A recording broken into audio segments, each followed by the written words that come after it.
If you don't have 10 minutes for your soul, then you don't have a spiritual life. Because if you can't stop the world for one brief moment to reconnect with yourself, you've already been conquered by it without even realizing it.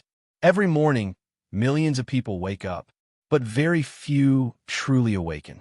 Their bodies rise, but their minds remain asleep. Trained by hurry, by fear, by routine. They open their eyes, and before they even breathe consciously, they are already reacting. The phone vibrates, the heart races, and just like that, without awareness, they hand over the first minutes of their day to chaos. Napoleon Hill once wrote, "Before you conquer the world, learn to conquer yourself." And that conquest begins here, in those sacred 10 minutes that separate those who live awake from those who simply repeat the same day over and over again. Tony Robbins understood this not as a trend, but as a universal principle. He calls it priming, preparing your mind before the world programs it. But Napoleon Hill revealed it first. He called it conscious autosuggestion, the invisible practice by which you decide who you will be before the day even begins. The secret isn't in the ritual. It's in the moment you take command of your energy. Because if you don't do it, the world will. So today, before you move another step, I'll show you the same code that unites mind, body, and spirit. The same code that transformed lives a century ago and still awakens those who remember. That the first 10 minutes are not routine. They're a daily pact with destiny. You think for yourself, but most of your thoughts aren't yours. They're echoes of your surroundings, fragments of conversations, emotions, influences, replayed in your mind without you even noticing. The moment you wake up, your nervous system lights up, and in less than a second, your brain begins replaying yesterday's patterns. The same fears, the same worries, the same internal dialogues you've repeated for years. Hill warned us nearly a century ago. The human mind is like a garden. If you don't plant what you want, weeds will grow by default. And that's exactly what we do every morning. We let others plant thoughts in our inner garden. The media, the noise, the rush, the comparison. Everything fights for your focus. And whatever you focus on grows. Tony calls it priming. But in truth, it's spiritual training. It's the ancient practice of claiming your mind before the world does it for you. When I finally understood this, everything changed. I realized the real spiritual work doesn't start with the body or even with your actions. It starts with the direction of your focus. Your brain is a repetition machine. What you repeat becomes a habit, and what you habituate becomes identity. That's why so many people feel trapped in the same emotions. Even when they change jobs, partners, or cities, they aren't living a new life. They're just watching the same movie with different actors. Why? Because they never take 10 minutes to rewrite the script, to stop and ask, what do I want to focus my energy on today? That's where freedom begins. When you stop being a victim of your environment and become the architect of your own state of being. Napoleon Hill said it best. The mind knows no limits, except those you accept as true. And that truth comes alive every morning. When you consciously choose what story you're going to believe, the world may give you 1,000 reasons to fear, but you only need one clear intention, to rise above it. Your mind doesn't belong to you until you claim it. And that's what we'll do today. Reclaim your mental space before the world does. 10 minutes. That's all it takes to redirect your destiny.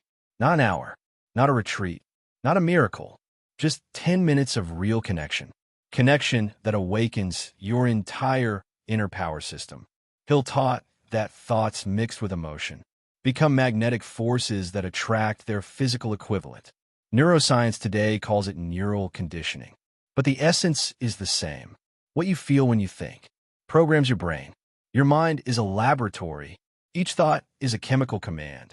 When you feel fear, you produce cortisol. When you feel gratitude, you produce dopamine and serotonin. Your biology doesn't distinguish between what happens outside and what you vividly imagine inside. That's why those first 10 minutes are sacred. They're your daily chance to rewire your emotional system, to replace reaction with creation, noise with purpose. Tony Robbins practices this every morning, not as a trend, but as spiritual science in motion. Breathing, focus, gratitude, visualization. Exactly what Hill meant when he wrote, "Faith is a state of mind you can create through repetition." When you consciously choose what to feel each morning, you're building your destiny molecule by molecule. It's not magic. It's divine biology. Picture this: 10 minutes in silence, breathing deeply, and repeating with conviction. Today, I choose power, clarity, and gratitude. Do it, and you'll see how the world begins to respond differently. Because the universe doesn't follow your words. It follows your vibration. And those 10 minutes are the key to that frequency. Before we continue, take a deep breath, because what you're hearing right now is part of the morning ritual of Napoleon Inspires. Here, we don't just learn, we awaken together. If this message resonates, subscribe and leave your mark with a like. That simple act is a declaration. Today, I choose awareness. Comment how this made you feel. Share it with someone who needs to remember it. Make every sunrise a pact with your own greatness. Most people start their day waiting to feel good, waiting for energy, motivation, or clarity. But Hill was clear: if you wait until you feel ready, you've already lost half the battle. Power doesn't come from waiting. It comes from activation. Tony calls it priming. Many think it's new, but it's not. It's a modern echo of Hill's timeless principle: active emotional autosuggestion. It's not about empty affirmations. It's about igniting the right emotion before the world begins. Your body is the temple where your faith is preached. And when you move that temple with intention, every cell remembers who you are. Deep breathing isn't just oxygen. It's code. Each inhale tells your brain, "I'm alive. I'm ready.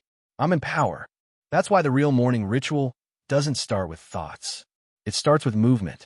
Because the body is the bridge between mind and spirit. Change your physiology, and you change your vibration. Imagine this. You wake up in silence. No phone, no clock, no rush.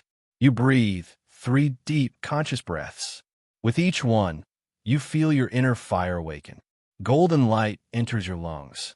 And as you exhale, you release the dense energy of yesterday. That is activation. You're not escaping your thoughts, you're training them. You're preparing your nervous system to serve you, not sabotage you. Hill said, "Faith is not passive emotion. It is a voluntary state of mind. That state is built through physical practice. Some meditate to empty themselves. Others meditate to ignite themselves. There is no contradiction. Both paths lead to presence. The key is intention. Whether you're still or moving, if your mind is aligned with your spirit, every action becomes a prayer. Some pray with words. Others pray with motion. But the wisest pray with their state. That's spiritual priming. Not preparing the body for the world, but preparing the spirit to create the world you desire. Do this daily. 3 minutes of breathing, 3 of gratitude, 4 of visualization. And watch how your environment stops shaping you. Because now you shape it. The universe doesn't respond to what you say. It responds to what you emit. When your vibration comes from gratitude, activation, and faith, you become an open channel for inspiration and power. That's how inner mastery begins. With 10 minutes of divine energy guiding your body, and a spirit that no longer reacts to the world, but programs it. This is where the true code begins. 10 minutes. Divided into 3 sacred movements. 3 minutes of gratitude, 3 of blessing, 4 of visualization. 10 minutes that can change your chemistry, your focus, your destiny. First movement, gratitude. Most people think gratitude is a list. But true gratitude isn't written, it's felt. Close your eyes. Think of something small and real. A smile, a moment of love, a time when life supported you when you least expected it. Don't just recall it with your mind. Relive it. Feel the air, the color, the warmth. Let your chest soften. That's felt gratitude. And when you feel it deeply, your brain releases dopamine, oxytocin, serotonin. Your biology aligns with abundance. Hill said, "A mind filled with gratitude cannot dwell in fear." He was right. Fear and gratitude cannot coexist. When one enters, the other disappears. Gratitude opens the gate of inner power. Every grateful emotion whispers, I'm ready for more. Second movement, blessing. Once you've filled yourself, expand it outward. Don't keep that energy, project it. Imagine a golden light radiating from your chest, reaching your family, your friends, your projects, your dreams. Ask for strength, direction, wisdom, but not from lack, from abundance. Don't say, give me. Say, thank you, it's already done. That's the frequency that moves the universe. Not begging, but certainty. Science calls it heart coherence. When your heart and brain vibrate in harmony, you literally shift your electromagnetic field. And that field is the language of the spirit. Hill said, faith is an emotion that vibrates through thought. That's exactly what you're doing, vibrating from active faith, not passive waiting. As you bless others, your ego grows silent. And in that silence, intuition rises. Answers appear. The day begins to align. Third movement, visualization. Now your mind is ready to create. This is where you plant your vision. The mistake most people make is visualizing from lack. You will visualize from memory of the future. Close your eyes and see 3 things you want to manifest today. Don't wish for them. Remember them in advance. See yourself living that reality with ease and confidence. Feel the emotion of achievement. Smile. Breathe as if it's already real. Your brain doesn't distinguish between reality and deep belief. When you experience your vision emotionally, you activate the reticular system, the filter that decides what you notice in reality. You begin to see opportunities you used to overlook. Hill said, what the mind can conceive and believe, it can achieve. Science confirms it. Your brain seeks evidence of what it believes possible. If you teach it with emotion and clarity what to look for, it will find it. Emotion is the fuel of manifestation. Visualization without emotion is imagination. Visualization with gratitude and faith is creation. Every emotionally charged thought becomes an order to the universe. And the universe, like a perfect mirror, returns exactly what you sustain with faith. 10 minutes. That's all. But if you do it with presence, you'll change the frequency you operate from all day. The chaos of the world won't disappear, but you won't vibrate at its level anymore. Start with gratitude. Expand in blessing. Create through visualization. That's the morning trinity of spiritual power. Do it for 7 days and you'll feel it. Do it for 30 and your state will change. Do it for 90 and your destiny will. Because power doesn't come from time. It comes from intention. This ritual isn't new. Hill wrote about it a century ago. Robbins practices it today, and now you will live it tomorrow. 10 minutes to align your soul, body, and mind, and let your entire day obey the vibration you choose to create. Your body isn't just biological. It's the temple where faith becomes tangible. Each morning you awaken it. You ignite the altar of divine energy within. Hill said, the mind cannot function at its highest power if the body is out of balance, because the spiritual and the physical aren't separate. They're extensions of each other. That's why Robbins activates his physiology every morning. Deep breaths, cold water, movement, fire. Not to look strong, to feel powerful. Change your breathing. Change your chemistry. Change your posture. Change your thoughts. Move with intention, and your energy organizes itself. The body is the bridge between the mind that imagines and the spirit that creates. And a still body cannot sustain an awakened mind. Try this. Think of a problem while breathing shallow, shoulders hunched. Now lift your chest, breathe deeply, and repeat. I'm safe. I'm focused. I am in control. Feel the shift. Your thoughts changed because your biology changed. That's spiritual physiology. What Hill called the transmutation of inner energy. What Robbins calls an elevated emotional state. They mean the same thing. The body as a tool of transformation. Every cell holds memory. Train in power long enough, and your body will remember even in chaos. That's emotional conditioning, where motivation ends and faith begins. Each morning breath, every cold shower, every act of will is your declaration. I'm greater than my excuses. Hill said, discipline is not punishment, it's identity. And identity is forged each time. The body obeys the mind, and the mind obeys the spirit.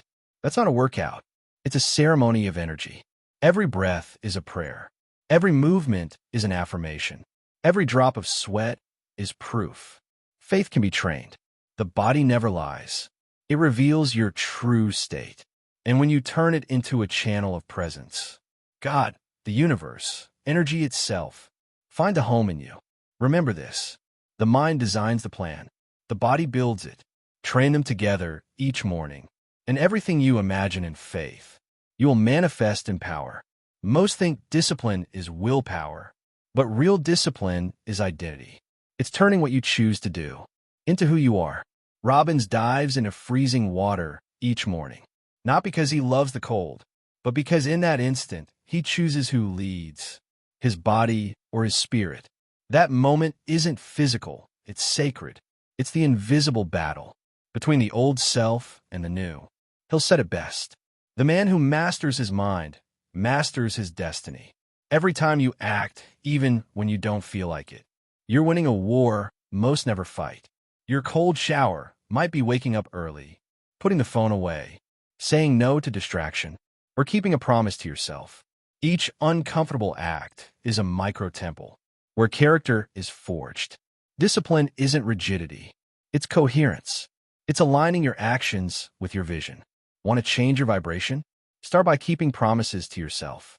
Every time you do, your mind believes in you a little more. And when your mind believes you, your energy becomes magnetic. Hill said, success doesn't come from luck. It comes from repeated decision. That decision is made daily, in silence, when no one is watching, when you choose to move in faith, not in emotion. The morning ritual, the workout, the breath, the stillness. They're not tasks. They're identity rituals. Each one reminds you that your soul commands your body and your spirit leads your mind. Spiritual success isn't about comfort. It's about direction. Every moment of discomfort chosen with purpose is a silent prayer that says, I'm ready for more. Your mind doesn't just think. It filters reality. Out of millions of inputs per second, it only lets a few in. And what's most amazing, it filters based on what you believe possible. That filter is called the reticular activating system. It's the gate between what exists outside and what you notice inside.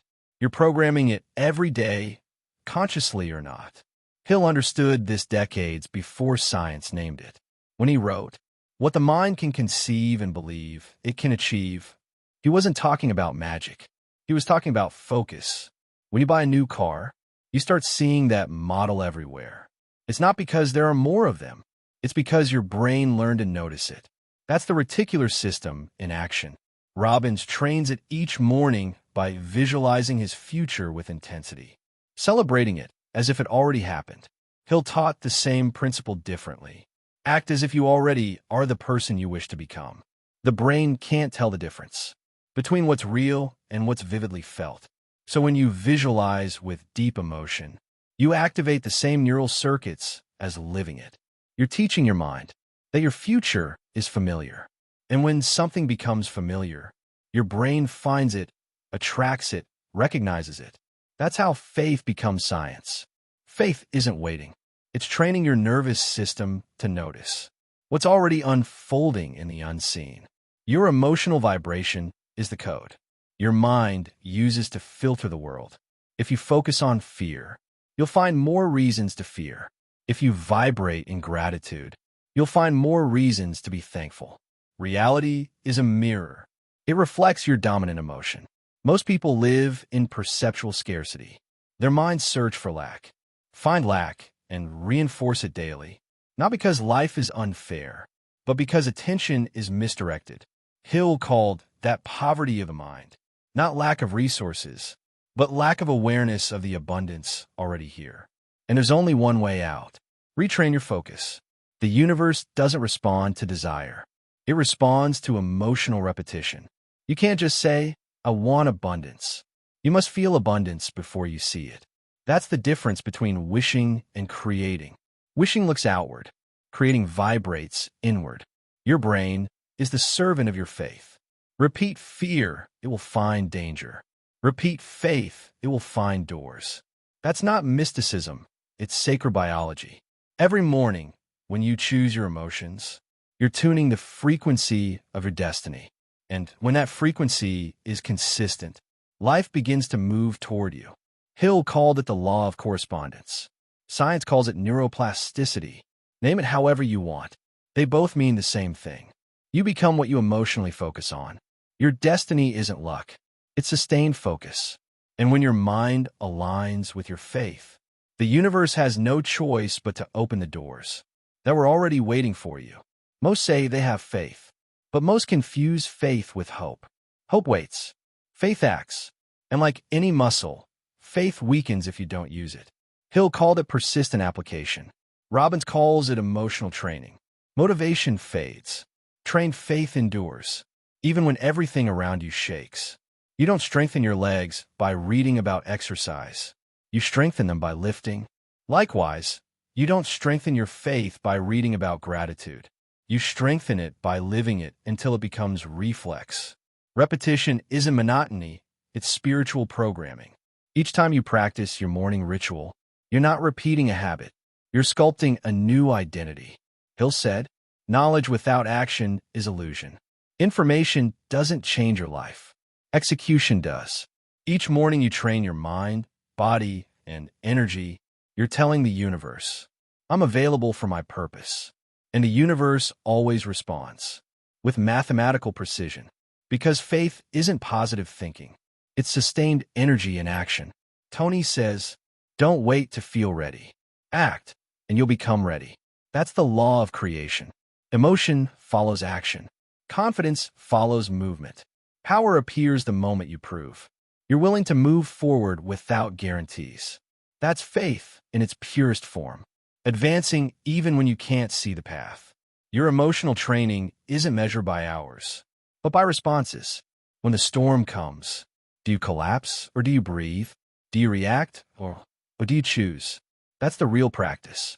Each conscious breath, each chosen thought, each mastered emotion is another repetition in the gym of your soul. Hill called it self-mastery.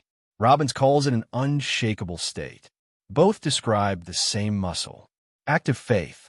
Train it every day, and the world stops intimidating you. Because your spirit learns to respond with greatness, not fear. When you reach that level, you finally understand what Hill meant by failure does not exist, only the absence of persistence. That's emotional mastery, persisting in your highest vibration, even when nothing outside supports it. Do it daily, and one day you'll wake up in the same world. But you'll be different, stronger, more awake, more you. Then you'll see, faith isn't a belief. It's a daily practice. You can't control the outer world. You never could, but you can master the universe within. Hill said it simply, the outer world always mirrors your inner world. Robbins proved it in practice every morning, showing that power never lies in circumstances, but in the state from which you face them. The chaos doesn't stop, but you get to choose the vibration you respond from, because the world doesn't react to your words. It reacts to your energy. People feel it. Opportunities feel it. Life feels it. Nothing resists a soul aligned with its purpose. The secret of all transformation isn't changing what you do. It's changing where you do it from. If your action comes from fear, it multiplies fear. If it comes from faith, it multiplies expansion. That's what inner mastery truly means. Not repressing emotion, but training it until it becomes your ally. It's entering the day not as a victim of circumstance, but as the architect of your response. Every breath, every thought, every emotion is an energetic command the universe obeys. When your mind is ordered, your reality aligns. That's the hidden code behind all lasting success. Inner mastery, because when you learn to rule your state, the outer world must adapt to you. Each day is not a repetition. It's an altar, and you decide whether to use it to complain or to create. Hill said, every thought held in faith is a prayer in motion. And that's what we truly are. Living prayers, vibrating, creating, rewriting reality with every heartbeat. Your entire life is a ritual. You don't need incense or temples, because the real temple is you. Every decision, every emotion, every word is an offering to the destiny you're building. When you breathe consciously, you're praying. When you give thanks, you're reprogramming your future. When you help others rise, you rise too. There are no ordinary moments. Every gesture, every thought, every word carries spiritual weight, live with intention, and the world becomes a mirror of your awakened soul. Your morning doesn't begin when you open your eyes. It begins when you remember who you are. Make your awakening a ceremony. Make your faith a daily training. Make your life a living expression of God in motion, because your life doesn't transform through grand gestures. It transforms through small, consistent rituals, done with gratitude, awareness, and faith. If this message spoke to your spirit, don't let it fade. Make it part of your morning ritual. Subscribe to Napoleon Inspires, where every video is a key to elevate your frequency, to remember your power, and to awaken the faith that sleeps within you. Leave your mark with a like. Share this energy with someone you love. And remember, every sunrise is another chance to create your destiny consciously.